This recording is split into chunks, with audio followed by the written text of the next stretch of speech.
இப்போ பில்லு வாங்குறதுக்கு ஒவ்வொரு அலுவலகத்துக்கும் போய் பாருங்க.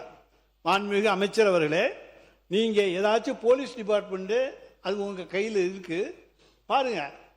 நீர்வளத்துறையிலே 3% கொடுத்தா தான் பில்லுன்னு சொல்லி சொல்றாங்க. பொதுப்பணித்துறையிலே 5% நீர்வளத்துறை அமைச்சர் மாண்பு பேரத்தலைவர் அவர்களே, அவர் ஆதாரத்துடன் சொல்லணும். அது பழைய காலம். அது இந்த காலத்துல ₹1 நாங்க வாங்கணும்னா இந்த இடத்துல நாங்க எங்களை உட்கார வைக்க மாட்டார் எங்களுடைய முதலமைச்சர். அதனால ஆதாரத்துடன் அவர் சொல்லணும்ன்றதை நான் கேட்டுக்கொள்கிறேன். இல்ல மாண்பு உறுப்பினர் அவர்கள், நீங்க வாயால பேசுறதெல்லாம் கரெக்ட். அதெல்லாம் நீங்க உங்களுடைய காலத்துல நாங்க தான் சொல்றோம்ல, நீங்க நிரூபிங்கன்னு சொல்றோம். நீங்க நிரூபிக்க வேண்டியதானே. எதுவுமே இல்லாம நீங்க மட்டும் பேசணும்னா அது எப்படி?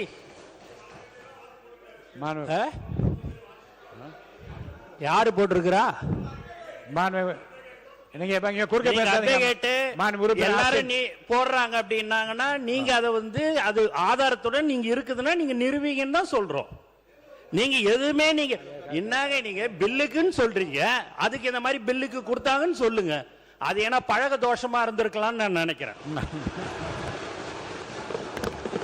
உறுப்பினர் ரகுபதி பேச ஆரம்பிங்க, தொடர்ந்து பேசுங்க. உங்க தோஷமா இருக்கலாம். நிதிநிலை அறிக்கை மீதும் வேளாண் அறிக்கை பேசுங்க. நீங்க நிதிநிலை அறிக்கையில் தான் நீங்க சொல்லியிருக்கீங்க, மக்களின் வரிப்பணத்தில் இருந்து ஒரு பைசாவும் தொடமாட்டோம், தொட விடமாட்டோம், தொட்டால் விடமாட்டோம், இதற்கு முன் தொட்டவர்களையும் விடமாட்டோம். ஐயா, சனிக்கிழமை அன்னைக்கு பனையூர்ல நடக்கிற அந்த வாரச்சந்தையில போய் பார்த்தீங்கன்னா இதுக்கு என்னென்னாலும் தொட்டவங்களோ அவங்க தாங்க வந்துகிட்டு இருக்காங்க. உறுப்பினர் அவர்கள் இப்போது கூறியிருக்கிற கருத்துக்கள் அவைக்கும் நீக்கப்படுகிறது. நீங்க தொடர்ந்து இல்ல தொல்ல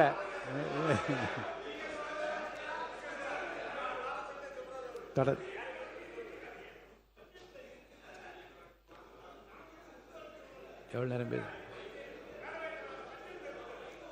மாண்பு உறுப்பினர் ரகுமதி அவர்கள் 11:22 ஆரம்பிச்சிங்க. வேறுங்க அவை முன்னவர் வாங்க. மாண்பு பேரவைத் தலைவர் அவர்களே, மாண்பு உறுப்பினர்கள் இங்கே பேசுகிற போது ஒன்றை சொன்னார். அவர் சொல்லுகிற போது பனையூரை பற்றி சொன்னார். நீங்களும் அங்கே இருந்து நான் இங்கே மாறி இருக்கிறேன் என்பது நாடறியும்.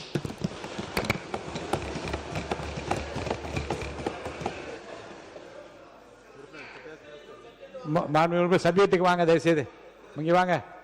உறுப்பினர் நீங்க சப்ஜெக்ட் உள்ள வந்துருங்க. சப்ஜெக்ட் தானுங்க இது. நீங்க தொட்டால் விட மாட்டேன்னு சொல்றதெல்லாம் சப்ஜெக்ட் தானுங்க.